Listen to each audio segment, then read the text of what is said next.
20% of it was basketball, and 80% of it was stuff about Newark and the guy and everything. And so we were talking about it now. So Yeah. what I was just about to say is that just from the way Max has talked about understanding the ingredients of what makes a film, and I thought it might be interesting for you to tell him your idea for your short film, and maybe he has some ideas.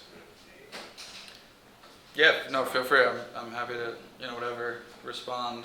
I mean, one thing that I was thinking about when you and I were talking about it is like shooting things. It's good to look forward to think about like how you're gonna edit them at the beginning. It's just easier to go into it thinking about the whole process like all the way through, rather than shoot a bunch of stuff and trying to figure it out. Sometimes it'd be harder, especially if you have the opportunity and you're the one doing it. Like thinking ahead always helps, and like that's what you have to do on a show like that. You're like, yeah, we know basketball, people can watch basketball. What people really care about is human stories, like people's actual lives, and like seeing something that you don't see it on TV that often. So you go and you're gonna have to capture like regular everyday things. Like you can't just shoot basketball all the time, you won't have enough. Variety, that's really the thing. Having varieties of things is really good. Like if you have a bunch of the same thing, you end up using it and you burn it and you're like, you don't have anything else. Even if it's great, you're like, one thing.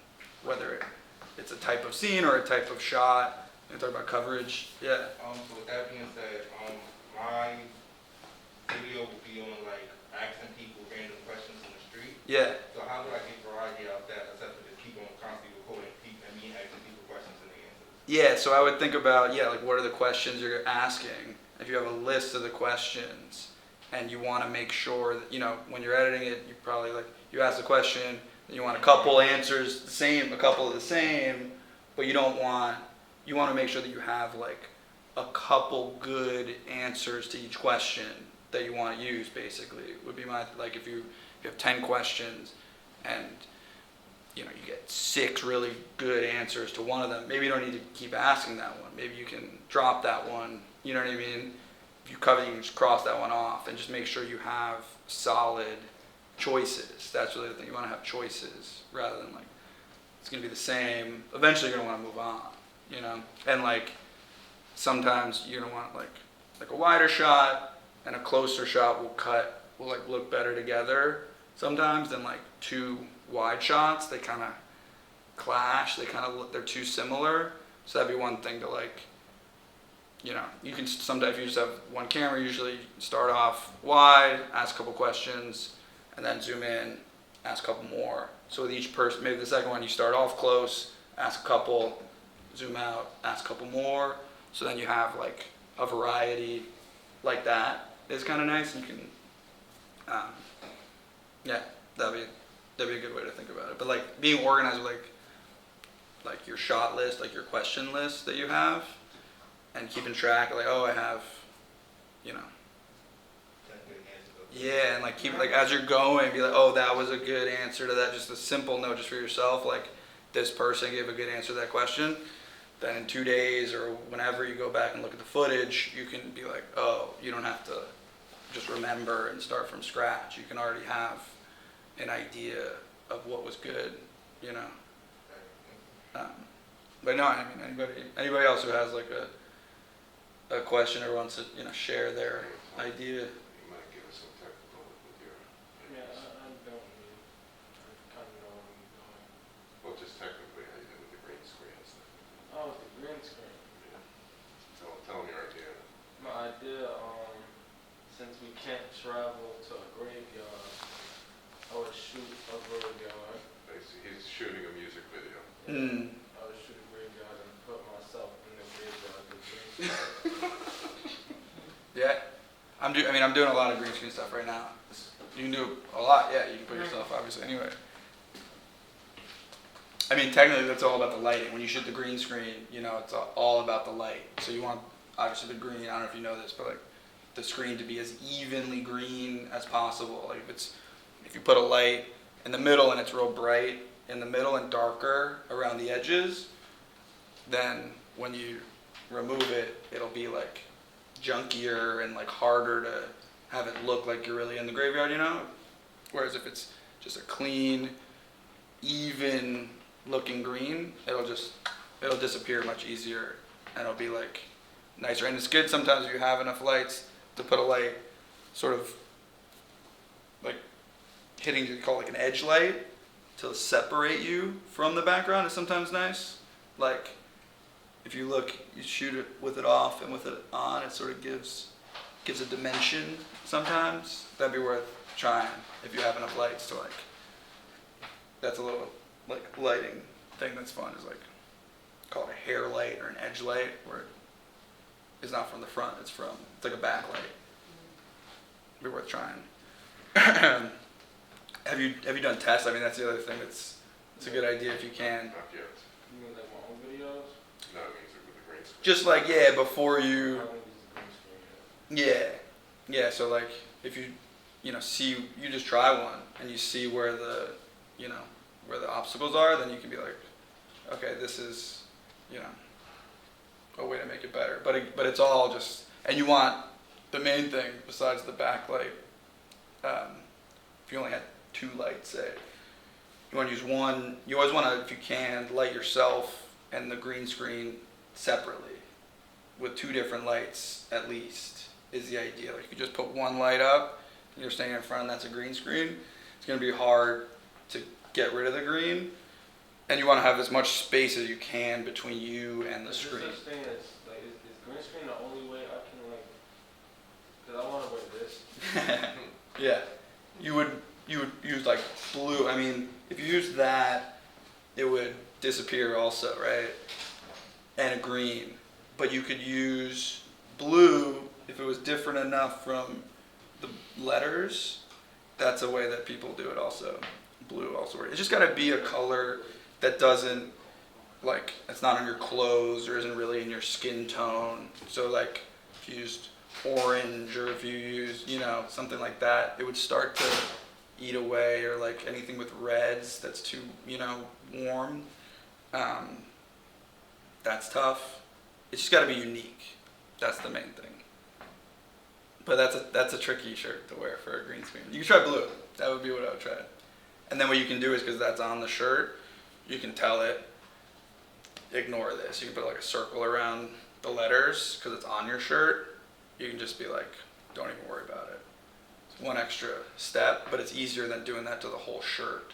Except the trouble is he wants to be dancing. or Probably something. wear green gloves. I mean, also, that could be a thing, right? Like, your shirt could disappear. You could be floating. You'd be like a ghost shirt. You could use that if you want. But that's what you gotta test. It's all about also the color of the green, a little bit. So you should see, and then see if there's another shirt that's like makes it easier on you, because that's always a thing with the green screen. It's like people come in with a certain clothes and they're like, oh no, you can't. You gotta have a backup sometimes, like costume designers and stuff. Excuse me, but yeah, blue would be the better. I mean, you can dance like. It takes a little while. Like if you move around here, you can track it. You put a little. It moves with it. If you want to separate, if you want to like have it ignore the letters, you can do it. And I want to keep the letters. Yeah, exactly. So if you want to keep the letters and wear that shirt, I would try blue. And then the letters would just take one more step, basically. But you just have to see. And I would try have an alternate shirt. Would be another thing. Like shoot it with 2 shirts and then you can decide.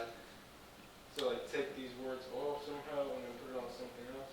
No, I just mean have especially if you can't find blue, if you can only find green, if that's all you have, I would shoot have just a different shirt as an alternate. Talk about choices. Like once you're shooting. Shirt? Yeah. Okay. Yeah, because the shirt is green. The shirt's going to be tough. So I would be, it'd be smart. Once you're shooting, you get the lights, you've done all this, setup, you got the camera there, you're doing your performance. Just do it, whatever you do, and then everything you do, switch a shirt. Just do it once again with the other shirt, just in case it's an issue. You know what I mean? That at least you have. And then, another variety thing, like you can being different costume, you know, sometimes that different part of the song, change it up. It's good to think about that if it's one song, be like, okay, what are the parts of the song? And like, okay, you're in a graveyard. You're gonna be in a graveyard the It's whole. not the fit, I just wanted to know. Yeah. It's not the fit. I have a black fit with like a skull right here, Mm. and a heart right here, with flames, and flames on the boot. Yeah. So it would be that would be easier for the green screen for sure if it's black. So it's good to have options there. Anybody else want to ask any questions? Alina?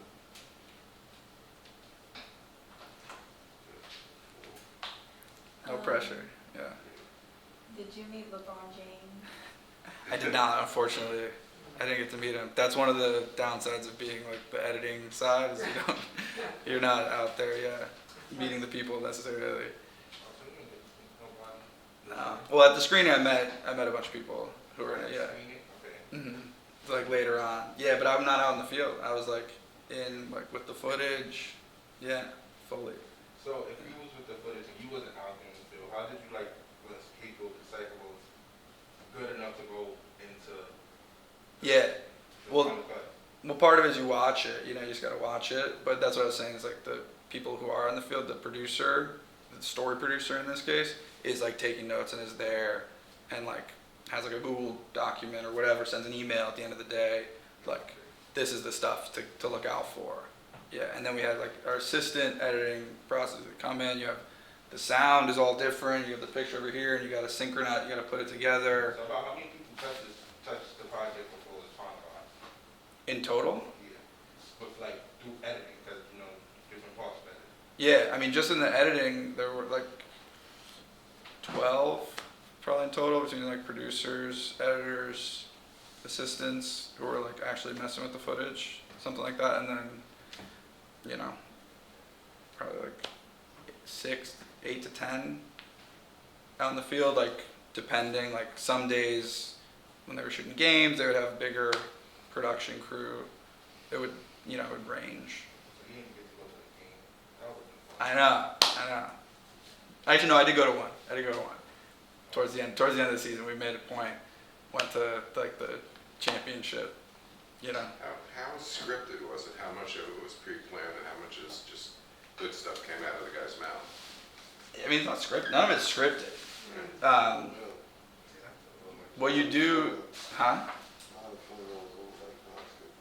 It's not scripted. Yeah, no, there's nothing scripted. What you do is you communicate with them and like you know what they're gonna do throughout the week, and you decide what to shoot. And sometimes you be like, most of the film, the majority of the film is this interview with the coach, whatever his name. oh right, Right. So that's just interview. That's just it's the long interview that just goes on and on. So the person who's the interviewer was it the director or who's and that was this guy Michael Warren. He's the director, and he's showrunner. done a lot of research into this guy. He knows what he wants to ask and stuff like that. Right, exactly. So that's a whole process. You have the research and sort of writing those questions, because that was probably like a 2-hour interview where it's all you go through. Okay, tell me about this period in your life. Tell me about this. Tell me about this idea around kids, coaching basketball, and about Newark.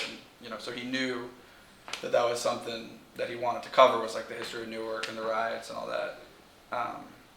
So that was just questions answered, like just a long conversation that then gets like real chopped up, and we just use the good parts. What other shows have you edited or worked on? Why? What other shows have you Oh. worked on? So I worked on this thing with Michael Warren, this Broadway thing called Oh Hello. These guys, Nick Kroll and John Mulaney, doing this like very silly comedy live show. I worked on another LeBron show. Another time I didn't get to meet LeBron. A show about his elementary school that he opened in Akron. I don't know if you heard about this. The I Promise School. The show's called I Promise. It's like a short Yeah, I know form. I've seen it. Yeah, that was good. That was cool. Did the team ever win a championship? Spoiler alert. That's not a spoiler for me. I'll probably still watch it, but I just want to know. They, no. They did. unfortunately. I gotta see who sold it. Again, it's not what it's about. It's not about. Right. Yeah. We were all rooting for them. They were not like they go real deep. They go real deep into it. How many seasons? They only did the one. Yeah.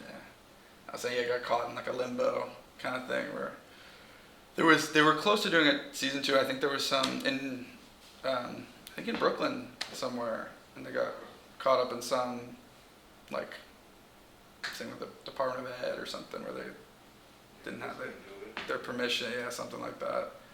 Who Fell owned through. The team was the YouTube company. Like the production company, because you have like YouTube or Netflix or whoever. Most of the time they like hire a company to do the show. So it's like that company, and sometimes the company only exists briefly for that one thing, but it's but sometimes it's like a longer thing. So yeah, the production, they had found a school and they were like moving forward with it, but it gets complicated legally and in the city. I think it was because it was I think they had an easier time in Newark for some reason. They got blindsided. Yeah, so just the one. Questions, anybody else?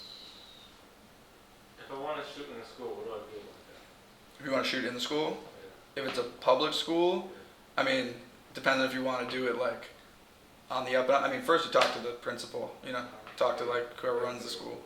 Hmm? No, I said that. I was like, you definitely gotta go to the principal first. Yeah, you want to talk to like the person who runs the school. I mean, you definitely want to like sometimes you can like steal a shot and like just do it, but with the school you want to be like, you want to let your people know that you're going to be in the school filming. You just want to get permission from whoever. And if it's a public school, you may have to get some kind of permission from the city to do it. Private schools are sometimes easier because it's just just the principal, whoever runs one school. But it's doable. You can do it. Totally do it. You trying to shoot in a school for the video?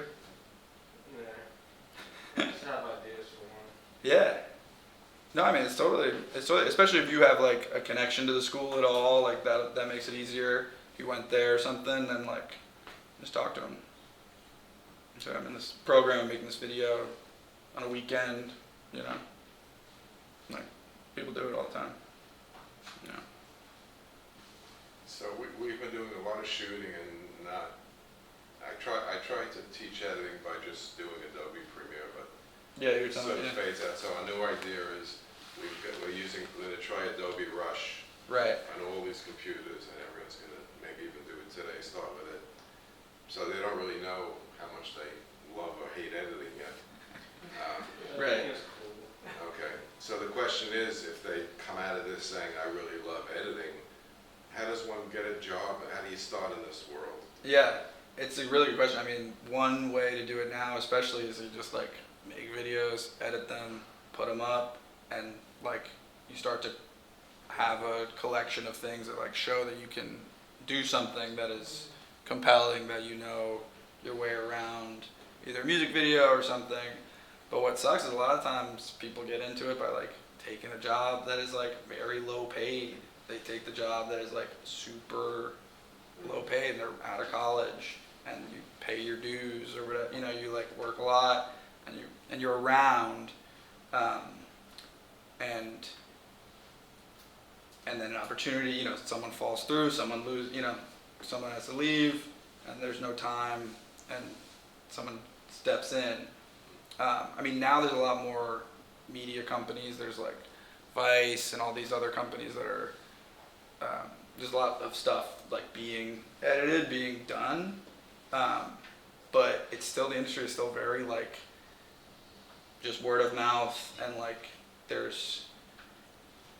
it's networking, so it's like if you make something and you find a venue to show it, whatever it is, that's the way it is. And I don't know this from personal experience, but I know now Instagram is like a really like viable way that people get work, like putting shit up on Instagram that is like good, tagging people, like producers and people do like look through that.